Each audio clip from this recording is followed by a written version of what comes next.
కి మా రాజ్ న్యూస్ ప్రతినిధి తేజ ప్లీజ్ తేజను లైవ్లో తీసుకోండి. హుస్సేన్ సాగర్ ప్రమాదపు అంచులో ఉన్నది. హుస్సేన్ సాగర్ నుండి రాజ్ న్యూస్ ఎక్స్క్లూజివ్గా ప్రజెంటేషన్ ఇవ్వడానికి మా ప్రతినిధి తేజ రెడీ అవుతున్నారు. కోర్దన్ గారు, ఆకేరు నది, ఆకేరు వాగు కానివ్వండి, వైరా వాగు కానివ్వండి, గత 20 సంవత్సరాల క్రితం వాటి తేజ ఏంటి పరిస్థితి? హుస్సేన్ సాగర్ దగ్గర ఉన్నటువంటి పరిస్థితులు ఎట్లా ఉన్నాయి తేజ?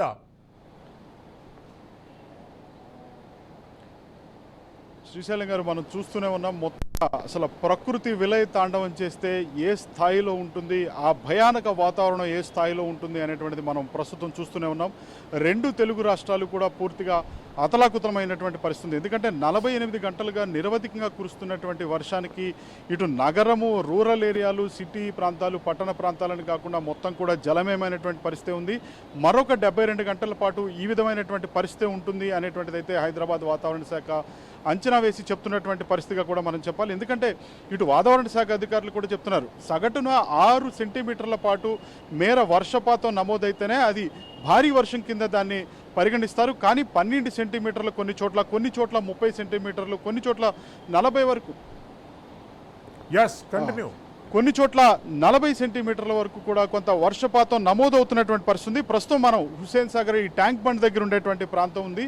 ఈ ట్యాంక్ చేస్తున్నా ఏ స్థాయిలో ఈ వరద నీరు అనేది ఏ స్థాయిలో పారుతుందో అనేటువంటిది మనం ప్రత్యక్షంగా ఇక్కడ ఎందుకంటే ఈ వరద నీరు అనేటువంటిది ఆ ప్రవహించినటువంటి తీరు చూసినా, అక్కడ ఉన్నటువంటి ఏదైతే ఆ వేగంగా వస్తున్నటువంటి నీరైతే మాత్రం ఎంత వేగంగా వెళ్తుంది. ఆ వేగంగా వెళుతున్న నేపథ్యంలో మొత్తంగా ఆ నురగ అనేటువంటిది, ఒక పాలపొంగు నురగ అనేటువంటిది ఏ విధంగా అయితే వస్తుందో ఆ ఉధృతికి వచ్చినటువంటి పరిస్థితులు కూడా చూడొచ్చు.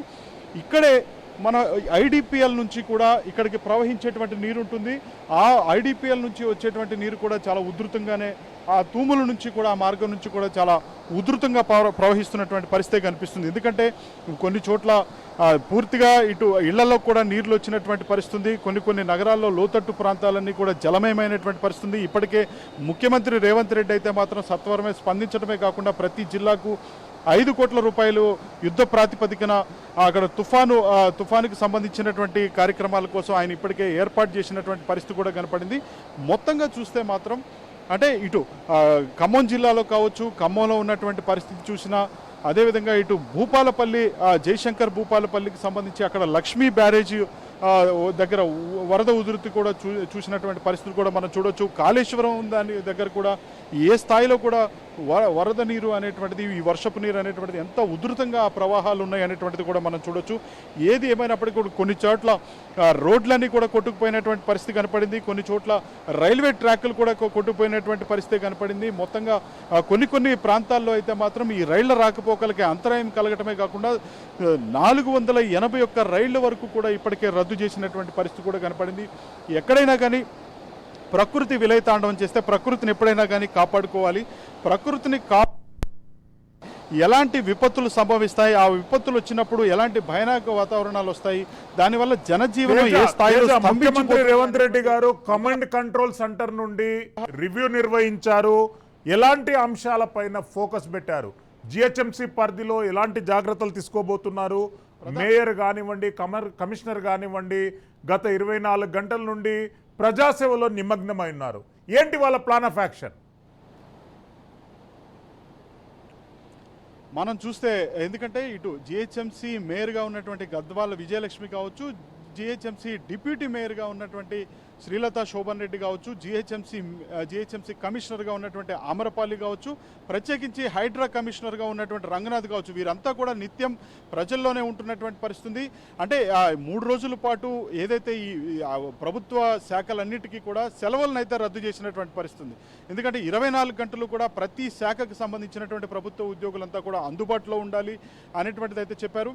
ముఖ్యమంత్రి రేవంత్ రెడ్డి ఎప్పటికప్పుడు అందరి మంత్రులతోటి కూడా ఆయన సమీక్షా సమావేశం నిర్వహిస్తున్నారు, టెలికాన్ఫరెన్స్ నిర్వహిస్తున్నారు. ఇప్పటికే 5 కోట్ల రూపాయల వరకు కూడా ప్రతి జిల్లాకి కేటాయించి యుద్ధ ప్రాతిపదికన ఈ తుఫానుకి సంబంధించినటువంటి ఎమర్జెన్సీ కోసం వాటన్నిటి కూడా కేటాయించినటువంటి పరిస్థితి ఉంది. లోతట్టు ప్రాంతాలు ఏ విధంగా ఉన్నాయి, వరద ఉధృతి ఏ విధంగా ఉంది, దానికి సంబంధించినటువంటి అక్కడ ఎందుకంటే కొన్ని ప్రాంతాల్లో చూస్తే మాత్రం పూర్తిగా విద్యుత్ అంతరాయం కూడా కలిగినటువంటి పరిస్థితులే కనిపిస్తున్నాయి. అక్కడ మొత్తంగా అంధకారంలో ఉన్నటువంటి పరిస్థితి ఉంది. వారందరినీ కూడా ఎప్పటికప్పుడైతే మాత్రం తక్షణ సహాయక చర్యలు అయితే చేపడుతూ ఉన్నటువంటి పరిస్థితి ఉంది. ఇక నగరంలో పరిస్థితి చూస్తే మాత్రం నగరంలో కూడా ఇటు మూసీ రివర్ సంబంధించినటువంటి ఈ మూసీ ప్రవాహం ఎక్కడైతే ఉంటుందో ఈ మూసీ పరివాహక ప్రాంతం దగ్గర ఉండేటువంటి నివసించేటువంటి వారు కావచ్చు, అక్కడ ఉన్నటువంటి కొన్ని కాలనీలకు సంబంధించినటువంటి బస్తీ వాసులు కావచ్చు, లేదంటే మిగిలిన సంబంధించినటువంటి లోతట్టు ప్రాంతాల్లో కావచ్చు, అన్ని చోట్ల కూడా యుద్ధ ప్రాతిపదికన వారందరికైతే మాత్రం అక్కడ సహాయక చర్యలు చేస్తుండటంతో పాటు వారందరినీ కూడా కొంత పునరావాస కేంద్రాలకు కూడా పంపించేటువంటి ప్రయత్నం చేస్తున్నారు. కొన్ని ప్రాంతాల్లో అయితే ఇటు ఆంధ్రాకి తెలంగాణకి కూడా పూర్తిగా రాకపోకలు కూడా నిలిచిపోయినటువంటి పరిస్థితులు కూడా మనం చూస్తున్నాం. మొత్తంగా చూస్తే మాత్రం మరొక 72 గంటల పాటు ఇదే విధమైనటువంటి పరిస్థితి ఉంటుంది. ఎందుకంటే వాతావరణ శాఖ చెప్తుంది కూడా కేవలం భారీ వర్షాలు, అతి భారీ వర్షాలే కాదు అత్యంత భారీ వర్షాలు కూడా ఉంటాయి. ప్రజలంతా కూడా అప్రమత్తంగా ఉండాలి. ఎవరి కూడా నీటిలో నడవద్దు, లేకుంటే వాహనాలపైన మీరు ఎట్టి పరిస్థితుల్లో ప్రయాణం చేయొద్దు, అత్యవసరం అయితే తప్ప లేదంటే బయటికి రావద్దు అనేటువంటి ఒక హెచ్చరిక అయితే మాత్రం ఇటు జిహెచ్ఎంసీ అధికారులు చేస్తున్నారు. కొద్దిసేపటి క్రితమే జిహెచ్ఎంసీ అధికారులు ఇటు మేయర్ గద్వాల్ విజయలక్ష్మితో తేజ బీఆర్ఎస్ ఎమ్మెల్యే పల్లా రాజేశ్వర్ రెడ్డి చెప్పండి అనుచరుల పైన కేసు నమోదు చేశారనేటి ఒక వార్త బహిర్గతమైంది. నాదం చెరువు తూముల ధ్వంసం చేశారనేటటువంటి ఆరోపణల పైన పల్లా రాజేశ్వర్ రెడ్డి పల్లా రాజేశ్వర్ రెడ్డి గారికి గత వారం రోజుల నుండి హైడ్రామా కొనసాగుతుంది. వారిద్దరి మధ్య అనురాగ్ ఇన్స్టిట్యూషన్స్ కార్యాలయాలు నాదం చెరువు శిఖం FTL పరిధిలో ఉందనేటటువంటిది అంశం మనకు తెలుసు.